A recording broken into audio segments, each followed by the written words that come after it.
मेरे बड़े भाग्य कि मुझे विनय करने का सौभाग्य कहाँ मिला?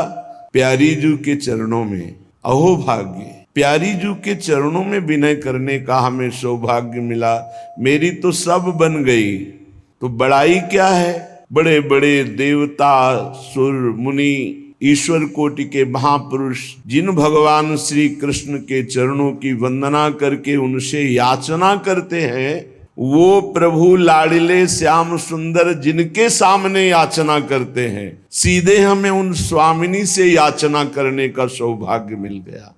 उन स्वामिनी जू से विनय करने का सौभाग्य मिल गया। मैं अपने मुख से अपने भाग्य की बड़ाई कर रही हूं कि मैं श्री स्वामिनी जू की भिखारी हूं, अन्य की नहीं। तो आपने श्यामा जू के चरणों में विनय करके क्या मांगा? यही कि और की तरफ कभी हमारी वृत्ति भी ना जाए, ये मांगना।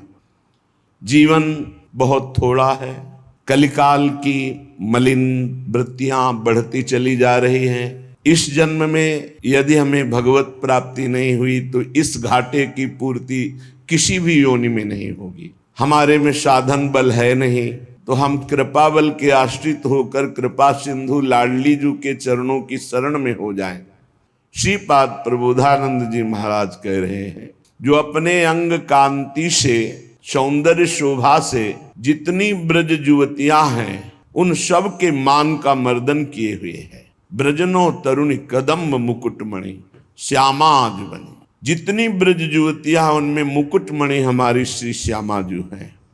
और श्री मनमोहन, मुनि मनमोहन, सुमन मनमोहन लालजू भी जिन मोहिनी प्रियाजू की मंद मुस्कान में बिके हुए हैं, ऐसे महामोहन अंगकारी जो रतिपति सहित करोड़ करोड़, रतिपति कामदेव, रति सहित कामदेव को करोड़ों को अपनी तिरछी चितवन से मूर्छित कर दे, वो लालजू महाराज हैं। और ऐसे लालजू को जो अपनी मंद मुस्कान में अधीन किए हुए हैं, लालजू बिना मोल के बिके हुए हैं, अखिल कोटि ब्रह्मांडाधिपति श्री मोहिनी प्रियाजू के एक इशारे पे हमारी तो बन गई।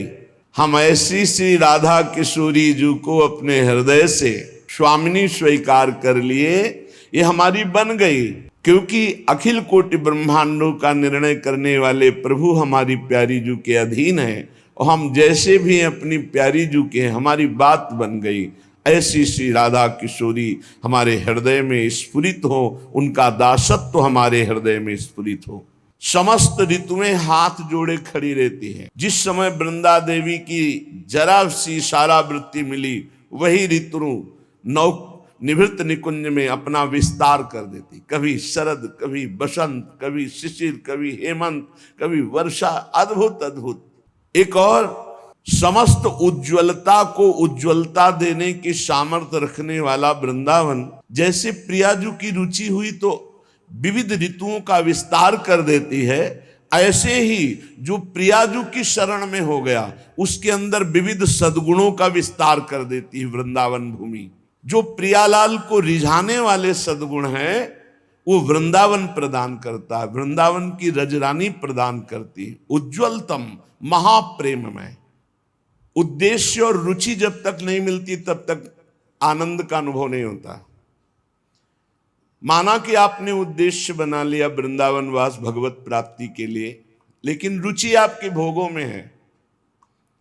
रुचि भोगों में होने के कारण उद्देश्य की पूर्ति नहीं हो पा रही। उद्देश्य की पूर्ति ना होने के कारण नित्य आनंद वर्धन जो वृंदावन के प्रभाव से होता है वो आपके हृदय में नहीं हो रहा। रुचि, लक्ष्य और रुचि एक होनी चाहिए। हमारा लक्ष्य है भगवत प्राप्ति, तो हमारी रुचि भी भगवत प्राप्ति में होनी चाहिए। भगवत प्राप्ति में रुचि कब मानी जाएगी? जब निरंतर नाम जप, अपराधों से बचकर, नामापराध से बचकर निरंतर नाम जप, वैष्णव अपराध से बचकर वैष्णव जनों का सेवन, धामापराध, सेवा अपराध, इनसे बच करके इनका सेवन करे तो रुचि बढ़ती चली जाएगी। और रुचि, जिसमें रुचि होती है उसी में मन आसक्त हो जाता है। अभी उल्टा है, एक बार केवल मन को थोड़ा मोड़ दो गुरु कृपा से, फिर तो हिया फिरे स्वार्थ आपने भजन गए फिरे बाह। यहां भजन पकड़ लेता है। बाहर साधक को प्रयास करके भजन करना पड़ता है, यहां भजन साधक को पकड़ लेता है। निरंतर स्मृति, निरंतर भगवत स्मृति यहां पकड़ लेती है। देखो, व्याकुलता बहुत कीमती वस्तु है। बड़े चैन से खा पी रहे हो, दिन कट रहे हैं, भला तुम्हारे अंदर ये रोना आ रहा है, एक जलन पैदा हो रही है, एक व्याकुलता पैदा हो रही कि दिन के दिन व्यतीत होते चले जा रहे हैं और मैं प्रिया प्रीतम को देख नहीं पा रहा हूं। ये व्याकुलता अत्यंत अनिवार्य है उपासक के अंदर। जैसे मुमुक्षुता ना हो तो चाहे वेदांत कंठस्थ कर लो, चाहे वेदांत दूसरे को सुना लो, पर आपको ब्रह्मबोध नहीं होगा। मुमुक्षुता, जितनी तीव्रतम मुमुक्षुता उतने ही शीघ्र ब्रह्मबोध। ऐसी जितनी व्याकुलता, जैसे भूरी सखी की हर पद में देखो रो रही, हर पद में व्याकुल हो रही। नाप के देखो अपने हृदय में, थर्मामीटर डालो, व्याकुलता कहाँ है? भोगों की, धन की, मान की, जीने की, नाना प्रकार की विलासिता की, श्याम सुंदर प्रियाजू से मिलने के लिए व्याकुलता। भगवान व्याकुलता से मिलते हैं, चाह को, इतनी प्रबल चाह कि जिया न जाए, इसी को व्याकुलता कहते हैं। जब किसी को भगवत प्राप्ति की इच्छा प्रकट होती है, आवश्यकता प्रकट होती है, चाह प्रकट होती है, व्याकुलता प्रकट होती है, तो उसके हृदय में ना मिलने पर दुख होता है। भगवान के अंदर कोई चाह नहीं है। कई बार सत्संग में सुन चुके हैं, आपकी चाह ही भगवान के अंदर चाह बनती है आपसे मिलने की। आप जितना विकल होंगे उतने ही वो विकल हो जाएंगे आपसे मिलने के लिए। भगवान अमना है, आपका मन ही वहां जाकर भगवान का मन बनता है और भगवान के मन के अंदर आपसे मिलने की चाह पैदा, वो अमना है, वो अचाह है, वो पूर्ण काम है। भगवान का मिलना बहुत सुलभ है। भगवान किसी कर्म के फल से नहीं मिलते कि ये कर्म किया तो इसका फल हुआ भगवत प्राप्ति। भगवान चाह से मिलते हैं, व्याकुलता से मिलते हैं, रुदन से मिलते हैं। ये सारे कर्म इसलिए कहे जाते हैं कि तुमसे पाप कर्म ना बने, और जब पवित्र हृदय होगा तो भगवत प्राप्ति के मिलन की चाह प्रकट हो जाएगी, रोना आ जाएगा। भगवान मिलते हैं रुदन से, चाह से, व्याकुलता से, लालसा से। संसार के जितने भोग पदार्थ, अवस्था, स्थितियां, प्राणी, ये सब कर्म से मिलते हैं। जैसा आप कर्म करोगे वैसा पदार्थ मिलेगा, वैसे व्यक्ति का संयोग मिलेगा, वैसे ही सुविधा मिलेगी, वैसे ही असुविधा मिलेगी, वैसे ही आपको तिरस्कार, अपमान, जैसा कर्म करोगे। लेकिन भगवत प्राप्ति कर्म का फल नहीं है। धन की चाह, मन की चाह, मान की चाह, अधिकार की चाह, सब कर रहे हैं। मन की चाह ये मिल जाए, वो मिल जाए, मिल रहा है क्या? मिलेगा उन्हीं को जो वैसे सुकृत वाले कर्म किए हैं। रात दिन सब चाह में ही फंसे हुए हैं, परंतु सबकी चाह नहीं पूर्ति होती। संसार की चाह से निराश होकर भगवान की चाह मात्र करने से भगवान की प्राप्ति हो जाती है। भगवान के मिलने के लिए, चाहे वो चांडाल हो, चाहे स्त्री हो, चाहे पुरुष हो, विद्वान हो, मूर्ख हो, भगवान ये नहीं देखते कि ये कौन है। बहुत सुंदर बात है। और भगवान ये नहीं देखते कि आज के पीछे इसका इतिहास कैसा रहा है, घोर पापी, निकृष्ट स्वभाव वाला या बड़ा पुण्यात्मा, संयमी, ये भगवान नहीं देखते। भगवान देखते हैं अपने से अपनापन। कितना आपका संबंध है भगवान से, आप भगवान को कितना प्यार करते हैं, क्या मानते हैं अपना, कितनी चाह है भगवान के प्रति। अगर चाह नहीं, संबंध नहीं, तो फिर कैसे आपको भगवान मिल जाए। कसौटी है, देवर्षि नारद जी ने कहा, तद विस्मरणेन परम व्याकुलतेति। प्रभु का जो थोड़ा भी विस्मरण हो जाए तो परम व्याकुलता पैदा हो जाए। कैसी व्याकुलता, धिक्कार पैदा हो जाए अपने अंदर, कैसे मैं प्रभु को भूल गया।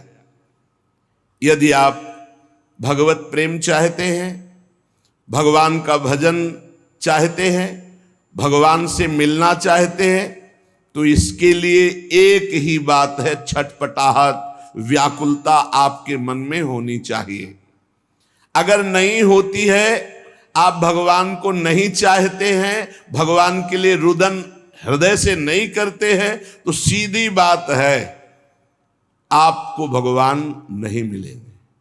क्योंकि भगवान चाह, जिसके हृदय में व्याकुलता, उससे भगवान मिलते हैं। अगर व्याकुलता नहीं तो इसका साफ साफ अर्थ है आप कहीं सुखी हो रहे हैं, कहीं राजी हो रहे हैं, तो भगवान क्यों आवे। भगवान से मिलन की चाह पैदा करना है साधना। भगवान चाह से मिलते हैं। भगवान के मिलने की एक ही मात्र उपाय वृत्ति है व्याकुलता, रुदन, लालसा इतनी प्रबल अब जिया ना जाए। प्रेम की चाह, भगवान के मिलन की चाह जब तीव्रतर से तीव्रतम अनन्य हो जाएगी, जहां दूसरी चाह नहीं, जहां दूसरी किसी व्यक्ति से प्रियता नहीं, सारा संसार उसके लिए शून्य में दिखाई दे रहा है, एकमात्र भगवान। बस भगवान की प्राप्ति की यही शुभ वेला है। बहुत बड़ी बात, कबहु कछु जाहि न चाहे, कबहु कछु, कभी भी कुछ भी जिसे नहीं चाहिए और आपसे सहज प्रेम है। सहज प्रेम, कोई हेतु नहीं, हमारा मोक्ष हो जाए, हमारा कल्याण हो, कुछ चाह नहीं, जाहि न चाहिए कबहु कछु, कोई चाह नहीं, बस मेरे प्रीतम। भगवान को पाने की इच्छा, इस प्रकार की इच्छा की उसमें कोई समझौता नहीं है। अब मिलना ही चाहिए प्रभु। प्राप्ति में विलंब असह्य, हमारी ऐसी स्थिति नहीं है। हम राजी हैं, खान पान विश्राम सुख सुविधा प्रणाम नमस्कार, इसीलिए वो बात नहीं बन रही। धिक्कार है अपने को, यदि सत्संग मिला मानव देह मिली, भजन की महिमा सुनने को मिली, और फिर हम कहते भजन में मन नहीं लगता। मन लगने ना लगने से क्या, रात दिन भजन करो अभी मन लग जाएगा। जरा सी वृत्ति भजन से ऐसा लगा सूरदास जी को कि हट गई क्या, तो धिक्कार देने लगे। मौसम कौन कुटिल खल कामी, जिन मुको तन दियो ताको न भजन कियो ऐसो नोन हरामी। कौन सी ऐसी वस्तु प्रिय लगी, कौन सी ऐसी घटना प्रिय लगी जिससे भगवान का विस्मरण हो गया। नित्य कर्म का जो नियम दिया जाता है वो भजन में प्रवेश पाने के लिए, ये जो समय देखते रहते हैं कि अच्छा 2 घंटा भजन, अभी तो बस 2 घंटा हुआ है, बस खत्म, अब टीवी देखो खूब करो, 2 घंटा अपने नियम हो गए, चलो बाहर चलते हैं, अखबार देखते हैं, गप लड़ाते हैं। हम इन ऐसे लोगों की बातें नहीं कर रहे, भाई जी महाराज कह रहे हैं, हम उनकी बातें कर रहे हैं जो भगवान की प्राप्ति करना चाहते। जबरदस्ती हर समय लाख लोग, इसका कोई संख्या का मतलब नहीं। तो हमारा स्वभाव बन जाए कि रहा ना जाए बिना भजन के, हमारा जीवन भजन बन जाए। मत प्राणाहु से ही कहते हैं, हर श्वास में भगवान का स्मरण। विलक्षणता उसी में आती है जो निरंतर भजन परायण रहता है। भगवान का स्वभाव, भगवान की महिमा, भगवान का प्रभाव उस भक्त के हृदय में उतरने लगता है जो निरंतर भगवत चिंतन परायण रहता है। यहां सावधानी रखनी है, भजन परायण होने पर भी हमारे अंदर चाह नहीं पैदा हो रही तो कोई न कोई हम में त्रुटि हो रही है। जिसको अपने साध्य का पता है, मेरा साध्य क्या है, श्यामा श्याम तो फिर राजी कैसे हो रहे हो और से? जब तुम्हारा साध्य श्यामा श्याम है तो तुम राजी कैसे हो रहे हो और बात से, धन से, संपत्ति से, प्रणाम से, नमस्कार से? जब तुम जानते हो ये मिथ्या है, तुम्हारा साध्य परमात्मा है, तो तुम परमात्मा के सिवा अन्य किसी से कैसे राजी हो गए? साधना की विघ्न जिनसे हमें बचना है, ये विघ्न है। अपने आराध्य देव साध्य के बराबर किसी को नहीं रखना। साध्य की ओर जिसकी दृष्टि नहीं है वो साधक किस बात का? अपने को जो एकांत रूप से भगवत प्राप्ति के मार्ग में चलाया है उसी को साधक कहते हैं, और जो हर समय साध्य को लक्ष्य रखता है वही साधक, प्रवीण साधक है। अपने कार्य में, अपनी साधना में, अपने मार्ग में दूसरे की तरफ ताको झाको मत, चुपचाप चलते रहो। साधक को हमेशा ध्यान रखना चाहिए, हमें कभी लक्ष्य को भूलना नहीं है। हमारा लक्ष्य क्या है? दूसरी किसी वस्तु, व्यक्ति, चीज का चिंतन ना होने पावे। जहां जहां मन जाए वहां वहां से हटा करके अपने लक्ष्य में, अपने प्रभु में। साधक धैर्यवान होना चाहिए, विश्वासी होना चाहिए, विचलित नहीं हो जाना चाहिए कि अरे बहुत प्रयास किया मन नहीं लगा। नहीं, हम प्रयास करते रहेंगे। साधक जब इस मार्ग में चलता है तो उसको प्रलोभन और भय, ये दो चीजें माया भेजती है, ध्यान रखना। जब इस मार्ग में भजन की जिद पकड़ लेता है तब उसके हृदय में पूर्व में जो भोग इच्छा रही है, बहुत ध्यान से सुनना, वो फ्री भोगने को एकांत में मिलने का संयोग माया बना देगी। आपका थोड़ा सा अच्छा भजन होने लगेगा तो आपके पास भेजे जाने लगेंगे लोग। ध्यान से सुनिए, ये भगवान की माया आपके भजन की एकांतिक वृत्ति को छीनने के लिए व्यवस्था भेज रही है। ये तुम्हारे भजन का फल नहीं है, भजन का विघ्न है। साधन की सिद्धावस्था है, सबके चरणों में वंदना करो, सब इष्ट रूप है, हम सबके दास हैं। मान देने वाले, पूजा करने वाले, फूल चढ़ाने वाले, प्रलोभन देने वाले, ये तुम्हें भ्रष्ट करने आए हैं, तुम्हें ऊंचे उठाने नहीं आए। ध्यान रखना। अगर इनसे बच गया तो आगे सिद्धियां आती है। सिद्धियां किनको आती हैं? जो इन सब से बच गया। अगर सिद्धियों से बच गया तो बड़े बड़े देवता हाथ जोड़कर खड़े हो जाते हैं और कहते हैं आपको जो सुख चाहिए, आप देवलोक चलो, अभी आपको भ्रमण कराते हैं, आप जो सुख चाहिए। जब मृत्यु लोक चाहो, मृत्यु लोक में कोई जान नहीं पाएगा। जब चाहो देवलोक, जब चाहो जिस लोक का भोग, क्योंकि भगवान को प्राप्त करना चाहे ना। एकनिष्ठ साधक ही जीत सकता है इन प्रलोभन और भय से। अपने गुरुदेव को आदर्श मानकर बस उनकी आज्ञा पर छुप करके, अपने आप को छुपाकर भजन करके भगवत साक्षात्कार कर ले। फिर भगवान जब करवाना चाहते हैं जगत मंगल, फिर वो सारी जिम्मेवारी उनकी होती है। हमारा मार्ग कैसा है ये हमें केवल गुरुदेव से देखना है और किसी व्यक्ति से सलाह नहीं लेनी है। ये चतुरता उपासक की। एक भी पूरे जीवन में अपना नहीं होना चाहिए, पूरे जीवन में और पूरे विश्व में कोई पराया नहीं होना चाहिए। समझ लो, जो सबसे परे सबसे भरे उसका सेवक कितना प्रवीण होता है। जब भजन सही होने लगता है तो फिर इसके बाद एक नशा चढ़ता है, तो उपदेश देने का मन शुरू हो जाता है। उपदेश लोगों को दे करके, अपने को श्रेष्ठ समझ करके वो भजन से उतरने लगता है। भगवान की चर्चा करना बहुत अच्छा है, भाई जी महाराज कह रहे, सुनना अच्छा है, लेकिन इसके बाद का जो परिणाम है, प्रणाम, नमस्कार, वाह वाह, यश, कीर्ति, वो तुम्हें भ्रष्ट कर देगी यदि भगवत प्राप्ति नहीं हुई है। बहुत बुराइयों को अवकाश मिल जाता है प्रवचन करने वाले पर आक्रमण करने का। जब तक जीवन में सत्य उतर न जाए तब तक प्रवचन न करे। इसलिए प्राचीन काल की गुरु परंपरा थी कि गुरु उपदेश करते थे और गुरु लायक देखकर उपदेश करते थे। उसे साधन बता दिया, पूरा जीवन साधन में लगा, सिद्ध हो गया, अब वो उपदेश करे। ऐसा नहीं कि यहां प्रवचन सीख कर प्रवचन किए जाए। जो केवल प्रवचन तो कुछ नहीं रह जाता, रुपया पैसा मान प्रतिष्ठा ये सब, भगवत मार्ग का कुछ नहीं रह जाता पक्का।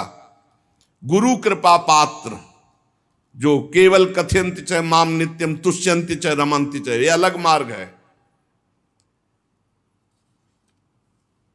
पहले भरपेट खूब खा ले, अर्थात भगवदानंद की अनुभूति कर ले, तब प्रवचन करे, नहीं कोई सफलता हाथ नहीं लगेगी।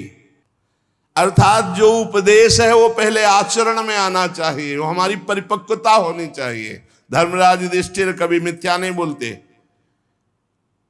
आपने सिखाया कोई मारे गुस्सा नहीं आना, तो अब पहले हमारे मार लगे हो, मुझे गुस्सा ना आवे तब मैं बोलूंगा।